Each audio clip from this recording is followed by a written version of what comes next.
Well, it was another big severe weather day in the state of Texas, and it's still going on, and it extends up into the Western Plains. So we'll be talking about that. Of course, we have some shower and thunderstorm risk to deal with tomorrow. And there's actually still a few around on the radar tonight. We'll take a look at what's going on. And of course, is it possible, even conceivable, that after 16 weekends in a row where it's rained on at least one day, that we could have a dry, nice weekend? Well, I mean, miracles do happen, and they happen here every Sunday through Thursday at 7:35 p.m. on the Joe and Joe Weather Show podcast. Brought to you by Tempest by Weatherflow. Get the revolutionary Tempest weather system. Join the fastest growing observing weather network on the planet. The link is on the description to this podcast.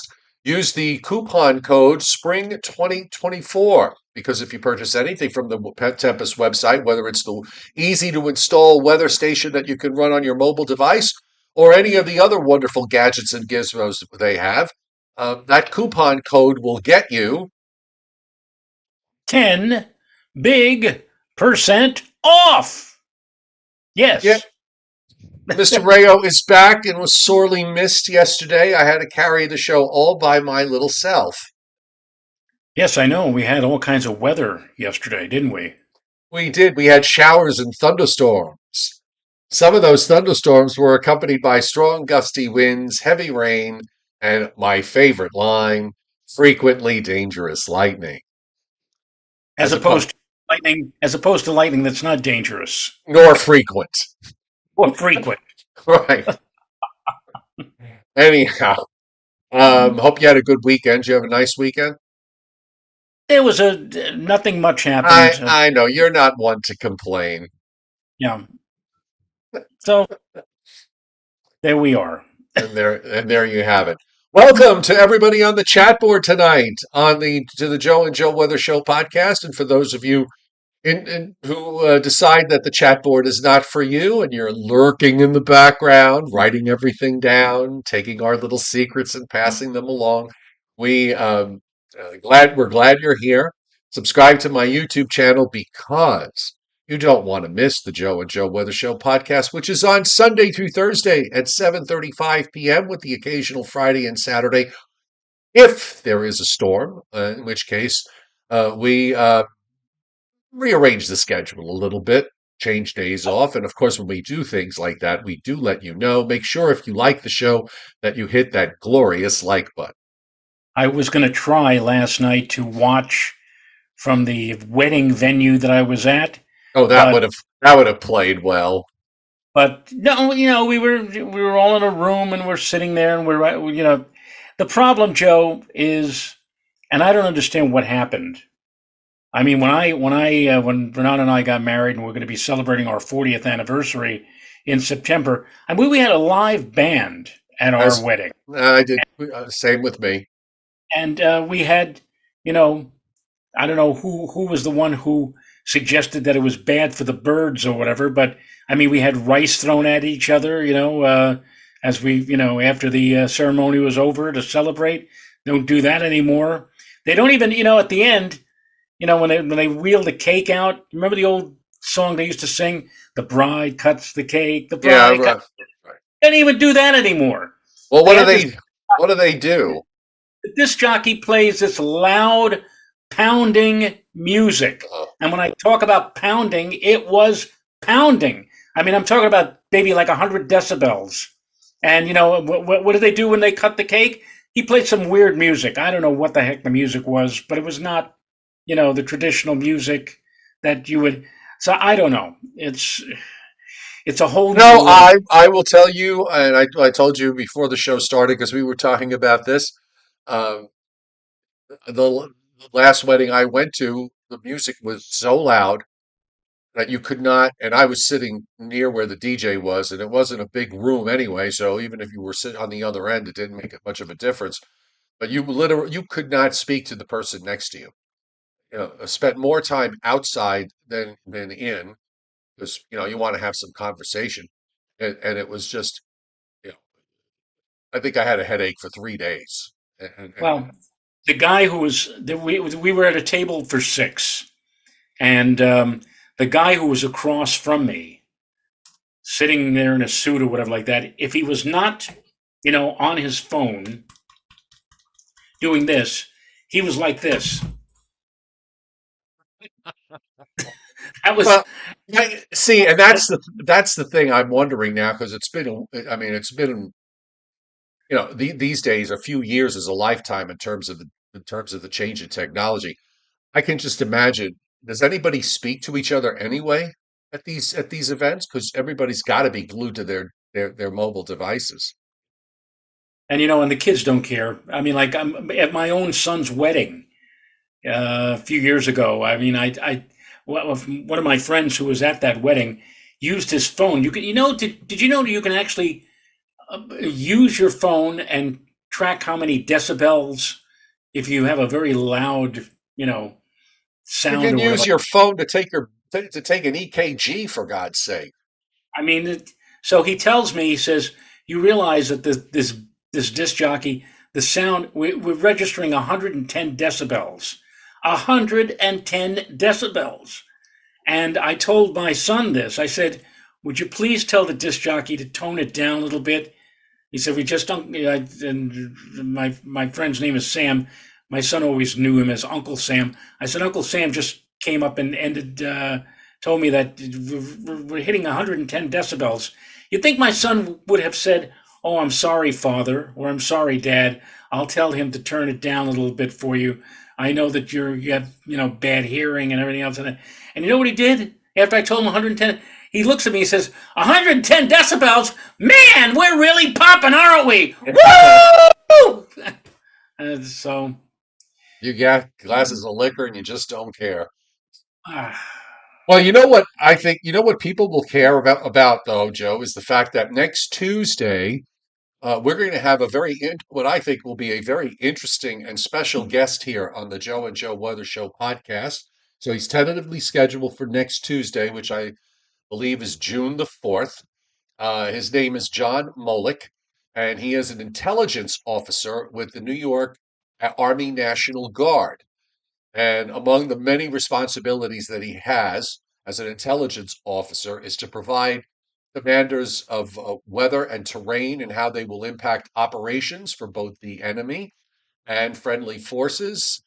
He has a nightly podcast uh, that's called Headlines in History. So you might want to check that out on your favorite spot, home of podcasts, Headlines in History. And he is going to be our guest here next Tuesday.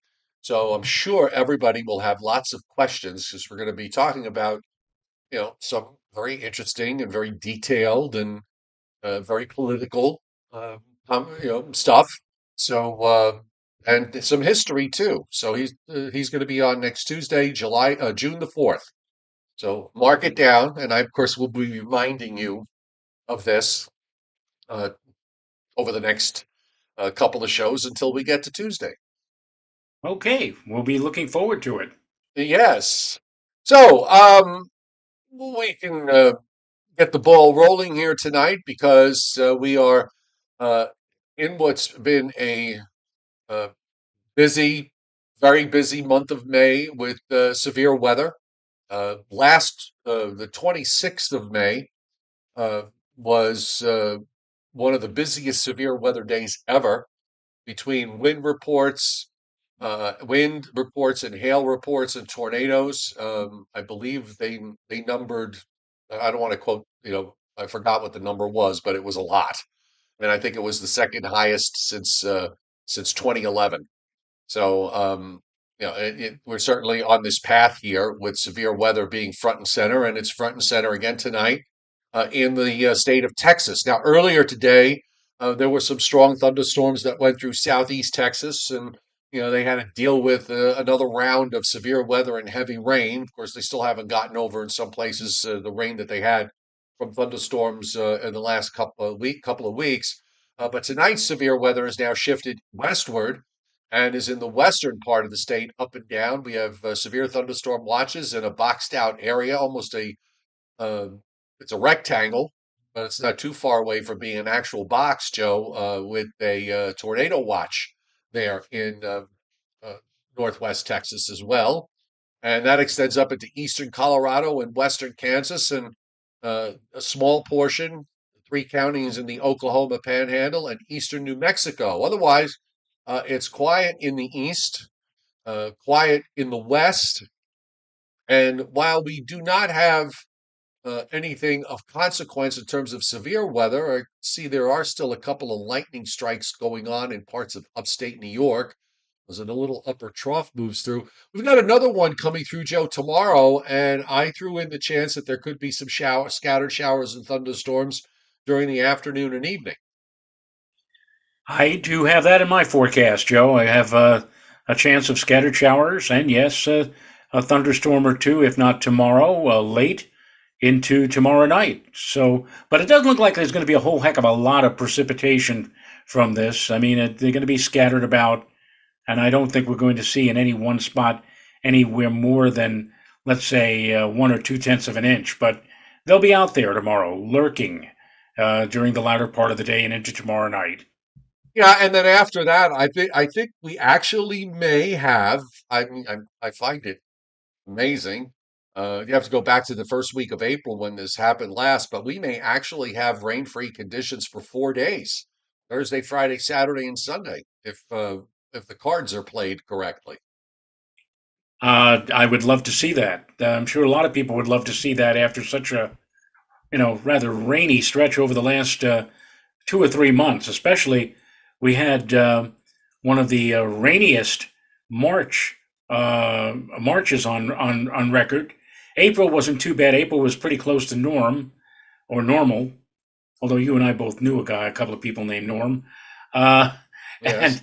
and and of course we've had all kinds of crazy weather, especially in the nation's midsection in the month of May. So it'd be nice to have some tranquility, some quiet weather moving in for that stretch, which encompasses a weekend. Believe it or not, Thursday, Friday, yes, indeed, Saturday and Sunday as well.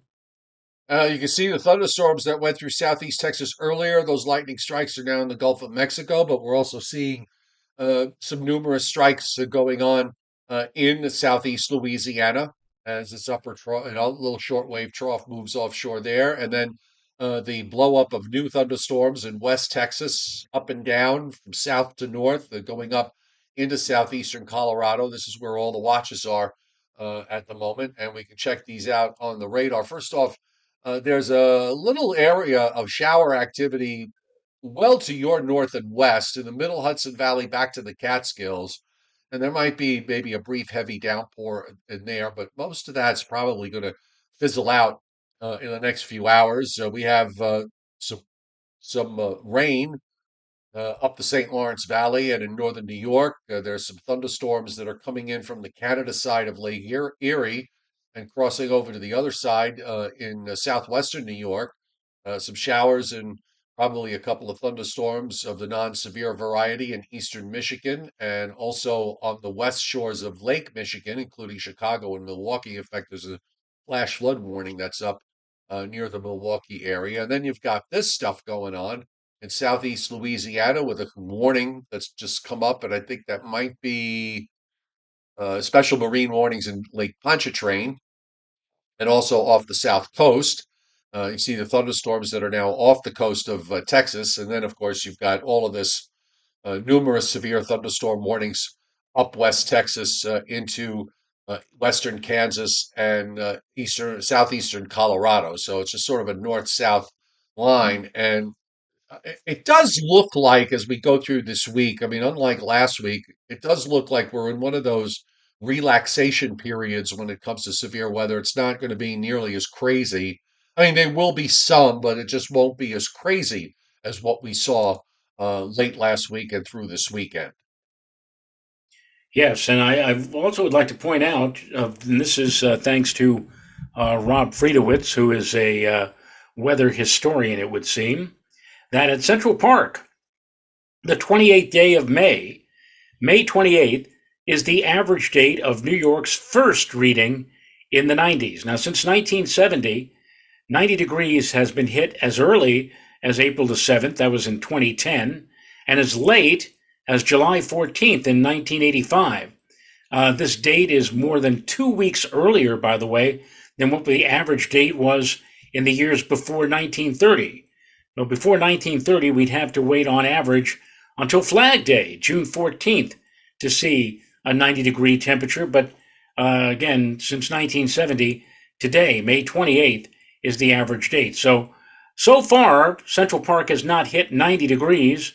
I don't know if we're going to be able to get through the entire month of June without seeing a 90-degree temperature. And as I just noted a few moments ago, based upon what Rob Friedowitz had dug up, it has happened 90 degrees as late as July 14th. So there you go. You know that sometime between now and July 14th, it'll probably hit 90 degrees at least once. But so far has not happened. And today, again, is the typical or average day when the temperature would hit 90 degrees. The But it storm, did, but it didn't, and it's not. and it's not. Right. The Storm Prediction Center has much of central and west Texas in a slight risk for severe weather, but there is a stripe of enhanced risk also in West Texas. The slight risk pushes up into southeast Colorado and southwest Kansas. So, pretty much inside that area is where you see the severe thunderstorm watches and the tornado watch that is up. We also have marginal risks in coastal North Carolina, southern Wisconsin, northern Illinois, into northwest Indiana, and also for parts of Maine as well as central and northern Idaho, eastern Oregon, and western Montana, all in a marginal risk for severe weather. And by the way, the tornado risk is 2 to 5%. There's a stripe of 5% tornado risk. Earlier today, all they had was a 2% tornado risk out here, but then they kind of rearranged things, and now they've got that 5% tornado risk indicated in the area in West Texas. Now, tomorrow, general thunderstorms are being indicated. If you draw a line from Boston to south of Albany, along and then along the Pennsylvania-New York line, back through Lake Erie into northern Ohio, then it turns around from there. The southern edge is in eastern Kentucky, southern West Virginia, and cuts Virginia in half. So this is with that next upper trough. SPC is not indicating any severe weather risk at this time. We have marginal risks in northern Louisiana, southwest Arkansas, northeast Texas, and southeast Oklahoma. Marginal risk in parts of southwest Texas. And then we've got the marginal to slight risk up and down the western plains from Kansas, small portion of Kansas, and into Colorado, eastern Colorado, going all the way up through the western Dakotas, eastern Montana, and easternmost Wyoming, and a small area in southeast Colorado, a small corner of northwestern Texas, the small corner of westernmost Oklahoma and northeastern New Mexico, also under a 2% tornado risk. And then for day three, which is Thursday and to Friday, they have general risk from central Long Island across northern New Jersey, southward to North Carolina, and west into the central Appalachians. Okay, I mean, I'm not gonna say no. Also in central and south Florida, and we've got a marginal to slight risk in northwest Texas, the southwest Kansas, southeast Colorado, northeast New Mexico, western Oklahoma. So that's pretty much what we have tonight. Maybe a little less in terms of coverage, but at least from their forecast at the moment. And they don't have anything, at least last I checked, potential too low on day 4 and day 5, predictability too low on day 6 and 7, and potential too low on day 8. So nothing in the long range. And you're right in terms of precip, Joe. The next 7 days from Maine to northern Florida, we're talking about a tenth of an inch, maybe a few pockets of a quarter of an inch here and there. But from Maine to North Florida, but for the most part, um, I would say that that's a minimal amount of precip. And then the big precip is in where you're seeing the thunderstorms tonight, and to the east of there, Oklahoma, southwest Arkansas, northwest Louisiana, northeast and north central Texas, where we're looking at as much as several inches in some places, and also as much as several inches in parts of the Pacific Northwest. But we do seem to be entering a bit of a dry stretch here in the east along the East Coast. That would be nice, and take full advantage of it because on the long range maps, Joe, it looks like they have some kind of a storm system, a low pressure system that is going to get hung up over the northeastern part of the country during the middle and latter part of next week, and could provide us with a long term, I don't know if I could say soaking, but just long term rainfall. Long term in the sense that it may very well rain to some degree, let's say around, let's say the 5th or 6th of June and right on through the next several days thereafter because of I guess, a storm that's going to get stuck, so to speak, over the northeastern part of the country. Well, yes, and in fact, just kind of looking at the upper air, the trough wants to be in the east this week, which is what we're dealing with now. One short wave tonight, another one for tomorrow. It's not a particularly strong short wave, and of course, we don't really have high dew points here in the east, so we're just kind of doing it with an unstable atmosphere and a little bit of daytime heating in that instability. There's another trough that swings through on Thursday. Now, my initial feeling was that that would probably mean for some sort of low developing offshore and moving to the east. But we'll probably see maybe some patchy clouds with that trough if it goes through. For now, I didn't really mention anything as far as the chance for a shower for Thursday. And then, as that low cuts off south of Nova Scotia, we get a ridge that builds along the east coast for Friday and Saturday and Sunday. So that's a plus. Kind of a flat flow to start next week, but then we've got energy coming into the northwest and an upper low that drives into the Dakotas and eventually into the Great Lakes. And I don't know if I would believe this yet, but it dives a cutoff low southeast over the Great Lakes and into the Ohio Valley, and it just basically, as you said, it just kind of rotates and sits there in the eastern part of the United States. So if this verifies um, in about 8 days or so, you probably want to think about the fact that we may pay for those, the dry stretch with maybe a prolonged period of inclement weather and rain and who knows what else. Right, and yeah, that certainly seems a possibility, and especially after we've been teased with a 4 day stretch of no rain, no precipitation. He says, "Oh boy, maybe we've turned the corner. Maybe we finally are going to get a long-term stretch of dry weather," and then all of a sudden, bang, we get into that pattern of possibly a cutoff low or something that's going to slow everything down here in the Northeast and cause a storm to maintain its presence over us for more than a day or two and more than a few consecutive days of rain, just to balance things out, mind you. Yes. Here's our uh, the surface map with the radar, the way the GFS sees it. And you can see in the afternoon tomorrow that you've got these patches of showers and maybe a thunderstorm or two in parts of upstate New York and Pennsylvania. They move southeast and move over New Jersey and Long Island to Wednesday night, and then gone from there. So Thursday looks okay, and Friday looks okay. There's your high centered in Pennsylvania Saturday morning, and moves off the Virginia coast by Saturday night. There is some rain that breaks away from a weak system in the Ohio Valley. You see it here. By Sunday evening, most of those showers are still uh, to the west. And sometimes when the GFS does this in the green, particularly in the lighter green, it's mostly aloft. So I'm thinking we got a shot here to keep it dry through Sunday. And then as we move into next week, doesn't look like a whole heck of a lot going on next week. Uh, we'll see how it plays. But then this is for later next week, and now we're talking about toward the weekend of the 8th and 9th is when we have potential for, if that low cuts off like that, you're probably going to have some rain, long duration rain and cloudy conditions. And that's at least what the GFS is showing here with this sort of a big occluded arm that comes around Friday the 7th. And then another low forms with the upper low off the Virginia coast and moves northward with some rain. So uh, that's down the road. But none of this looks overly threatening. Let's put it that way at this stage of the game. Well, I mean, it's let's put it. Yeah, I'll agree with you in the sense that, well, as I said, I mean, it looks like precipitation will be spread out over several days. It's not going to be like you know 2 or 3 or 4 consecutive days of heavy rain.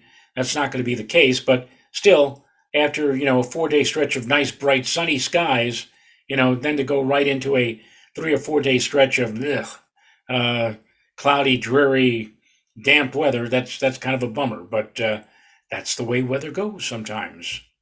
The tropics are quiet. The tropical cyclone development is not expected over the next 7 days in the Atlantic, per the Hurricane Center, nor is it expected in the Eastern Pacific. And of course, while the outlooks start on May 15th, the actual hurricane season does not begin until the 1st of June. So that would be Saturday. And Daniel Fitzsimmons wanted me to take a look at Australia because it is winter time here, so might as well see what's going on. And Well, if it's uh, Australia, somebody's obviously burning up. It seems like to me every time we look at Australia during their summer. But again, summer's over. They're into the fall season now, and they're heading for winter. So right. Well, there's a deep storm. There's a 974 low that is off the south coast of Australia, but most of the rain with that is generally offshore, and then it just kind of hits the southeast coast. Trying to see if any snow gets in here. No, not yet. And then there's some kind of low that forms off the east coast and then drops southward.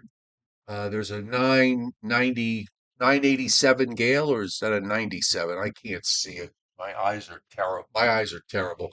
997 that weakens and moves inland. I mean, there's nothing really, earth shattering here going on. But they are going into the winter months, so before too long, you'll probably start to see some snow. While we have this up, we might as well look at South America and see what's happening. And it's here a lot of times in coastal Chile down to in southern Argentina. You do see some blue, and we actually do have that. There is some snow there uh, on the map with the cup storms that just roll one after the other. I look at the gradient here. The gradient is just crazy in the South Atlantic Ocean. Look at that. that's down there. That's we're looking at Patagonia. I've been down there, and that's probably why they say the Drake Passage is so treacherous, because there's often lots of storms and tight gradient, very windy conditions. It's Well, quite an area. there's no land masses in the Southern Ocean. You have to go until you get down to Antarctica. I mean, it's literally wide open all around the globe. So, there's nothing, there's nothing to break the wind, essentially. Right. I'm very, very happy that my one and probably only time I've ever am going to sail down there, that it was actually quite pleasant. We did not have anything overly rough. Uh, that was, and I can't believe now that's December of 2021. That's almost 3 years ago. Was it 3 years ago already? Time flies when you're having fun. Oh Yeah, my God. yeah. Isn't that amazing? Well, not I quite three. know. It'll be 3 years in December. Uh, Still, Prime, Prime Minister Ruben Fairchild. How was the German festival, Joe? It was not a German festival. It was a tag sale at the uh, German American Club of Putnam Valley. And how was it? Well, they did fairly well. They sold a lot of stuff. They made a goodly amount of money. So it was good for them.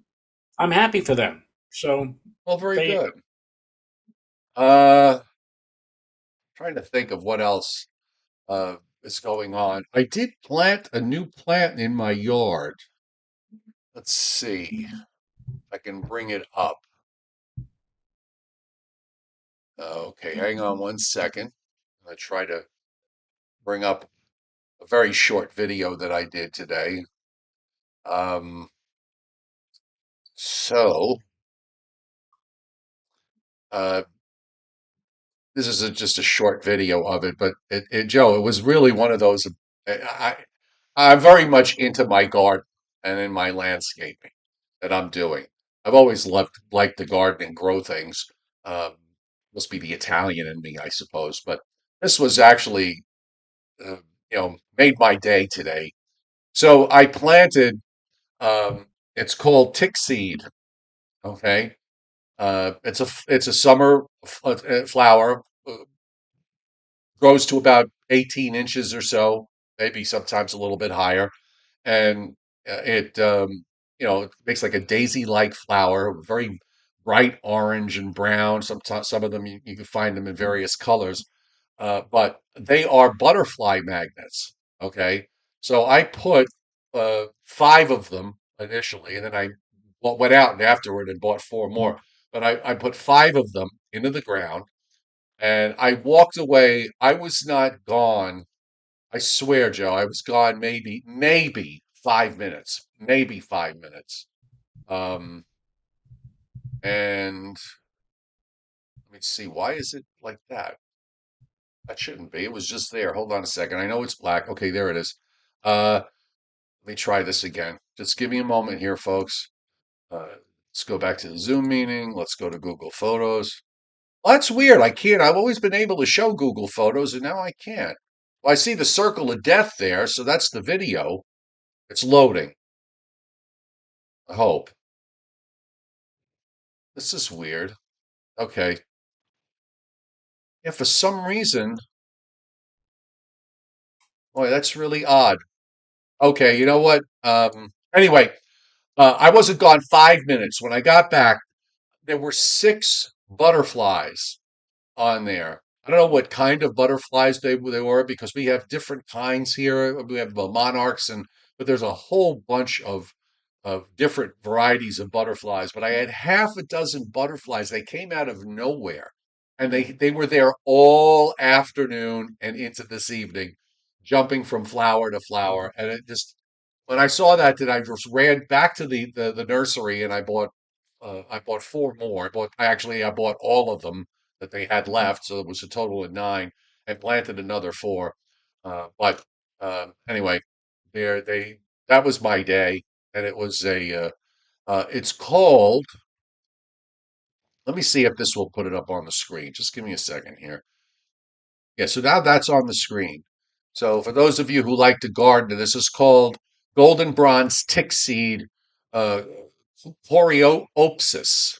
Coreopsis. It likes full sun, and the video's not there, but this is what it looks like. Here's a shot with the butterfly. Let's see if I can make it a little bigger. No, I can't.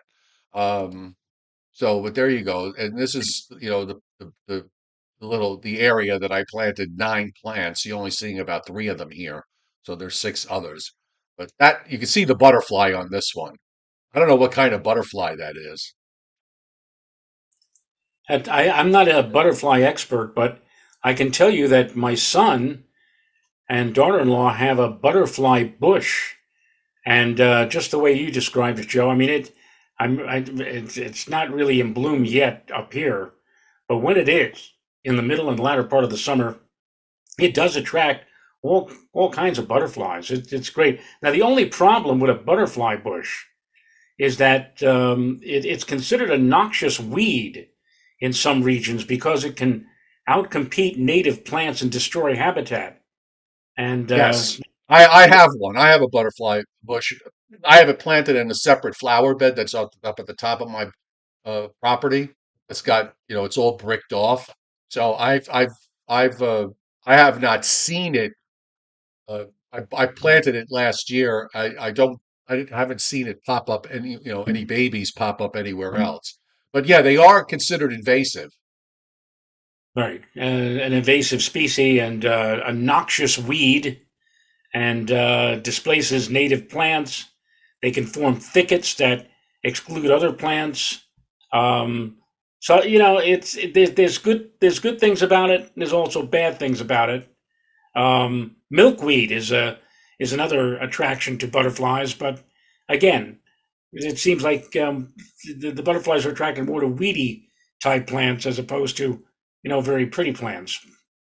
Well, they feed on the milkweed, and they also lay their eggs on milkweed. Yeah, I once suggested to Renata. I said, "Can we have a milkweed garden or and now you don't want that." So I'll stick with my hummingbirds. That in fact I got to fill the feeders tomorrow. I got to Yeah, remember that. I still have that hummingbird feeder that my daughter gave me with the camera on it. I get to put, I got the took the box and put it near the door to remind me that that has to go up. So maybe that's my project for tomorrow. Do you have Briller Jeopardy? Yes, I do. We do have Briller Jeopardy, Yes, we do. So let's do it, shall we? Surely. literally. So, I'm looking. Where is it? Scott Briller. There it is. And on this Briller Jeopardy, average low temperatures in the month of May for 5 different cities. And the first one, average low temperature now for May, Minneapolis, Joe. Minneapolis. Hmm. Minneapolis, low temperature. How does 46 sound? 46, not bad, a little on the low side, however. Jimmy Z and J says 52, so does John Melander. You are much, much too cold, Prime Minister Ruben Fairchild with 43. And let's see, Mike Waterhouse 48. Christopedia too warm with 58. Chuck Cardillo is in Snake Country with 49, and Michael Azera also in Snake Country at 51, which could only mean one thing, Joe. That it's 50. It's 50. Okay. 50, the average low temperature in May in Minneapolis. Now, we move south and west to Nashville.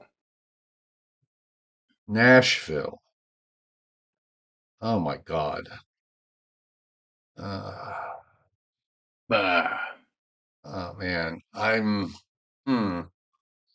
Uh, I'll say, I'll say 55.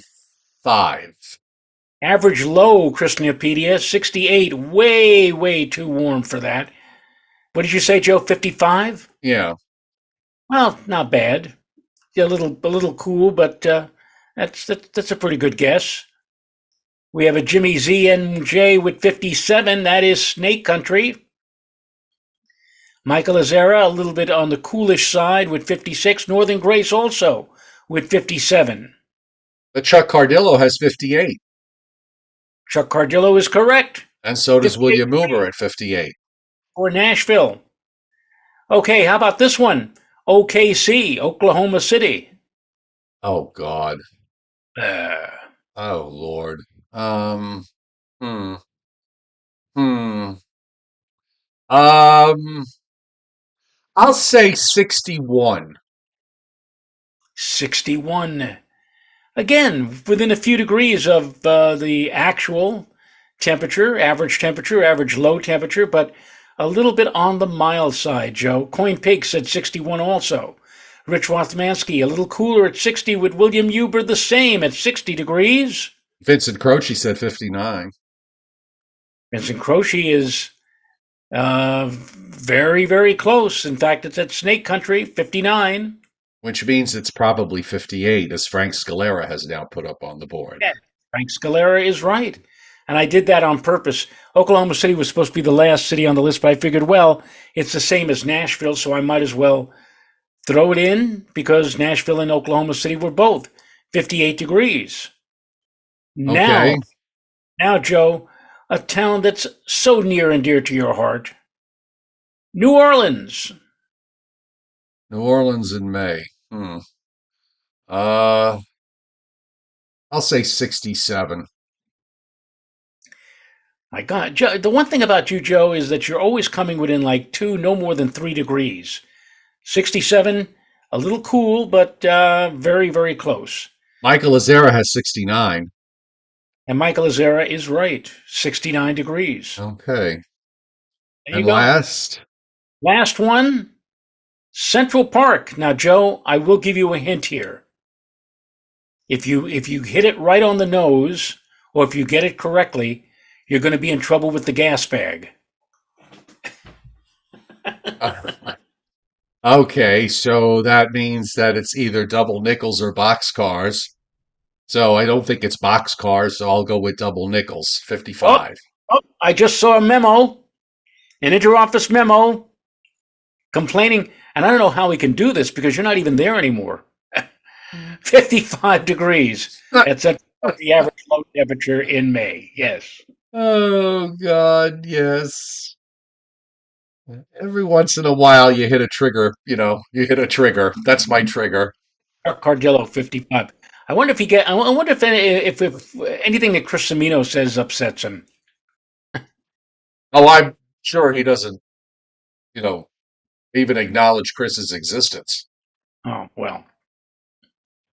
Because Anyway, that's what he does.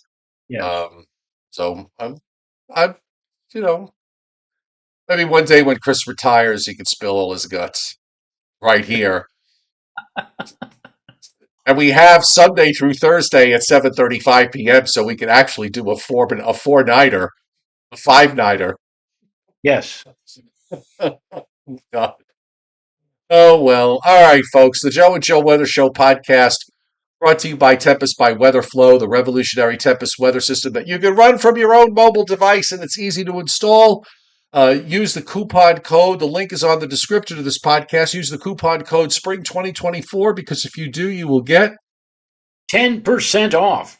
Joe, I will not be at a wedding tomorrow night getting my ears blown out. I'll be right here, sitting here, waiting for you at 7:35 so that we could talk to everybody on the chat board once again. Well, see that you are, because when you're not here, I have to carry the show all by myself, and I'm not used to doing that anymore. Well, Oh, like I said, I, and by the way, just speaking of not being used to doing anything anymore, now I'll set this up. I went to Catholic school, okay, grammar school, high school, all right, but specifically in grammar school. I was taught something that they don't teach anymore, apparently, and that is to write cursive. Okay.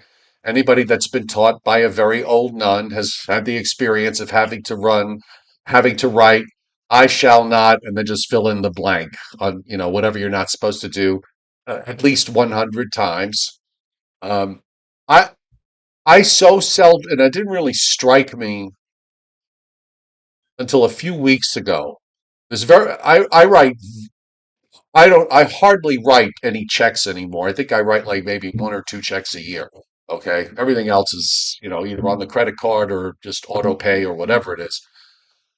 I cannot write more than a few words without my hand and especially my thumb just absolutely cramping up. In fact, I was holding the pen here, just writing some of the temperatures down, and I'm holding the pen in a different way just so that I can actually write. I don't know if you're having the same experience, but this is from somebody who had old nuns and should be able to copy all of War and Peace without having any pain in one's hand. But I guess this is what happens when you start getting past a certain age. yeah, I remember when I was in Catholic school and I was learning cursive that they had us buy notebooks and it had the standard lines, of course, but in between the lines there was The dashes, dashes. Remember that? right? The capital, and then you had to keep the small letter had to stay under the middle line. Exactly. You know, Sister Germaine would have had a field day. Never mind, Sister John Edwards. Was it John Edwards? Yeah, right. Sister Charles Sister Edwards. Charles Edwards. Sorry, we haven't talked about Sister Charles Edwards in a long, long time. I'm thinking about Douglas Edwards. I'm Douglas thinking Edwards. about Well, wearing a it's nun's quite hat. it's quite possible. We can't we can't discount the possibility that they were. I mean, you never saw Sister Charles Edwards and Douglas Edwards in the same place, did you? At the same time. I wonder what Sister Charles Edwards would do if she found out what the Pope was accused of. You heard about that, I'm sure. Um, What? that he no, well, you can look it up for yourself. It's something that's very unpope. That's something that the Pope should not do. All and right. Well, you know what? he had to Well, apologize. one thing we should not do is talk about what the Pope is doing here on the Joe and Joe Weather Show podcast, which is on Sunday through Thursday at 7:35 p.m. and would like to continue to be on Sunday through Thursday at 7:35 p.m. Nighty night. Did I ever get my knuckles wrapped in Catholic school? Asked Miss Fowlerite. No, but Sister Ursula did have a paddle, and that's all I'm going to say. I had Sister Anthony, and she had drumsticks. Oh God! How And did we get into this? you got it on the you didn't get it on the palm of your hand. You got it on your knuckles. Oh God! Oh, and I got to tell you, I do want to finish off in this. I used to tell stories to Renata, who never went to Catholic school, and I used to tell her, and she said, "You're exaggerating. You're No, telling you're putting it." And I had to get my friend Andrew Maniglia, the former deputy mayor of Yonkers, who went to St. Benedict's, and I said, "Renata doesn't believe any of the stories I've been telling her about the nuns." He sent her an email, and the email said, "Joe speaks the truth." I will certainly back you up. I would certainly back you up. I went to Catholic school. It didn't happen in high school, by the way. Yeah, It didn't happen. It was mostly in the lower grades, but it didn't happen exactly. at all in high school. We were at Um, their mercy. yes. All right, enough. We'll see everybody tomorrow night. Night, night. Good night, folks.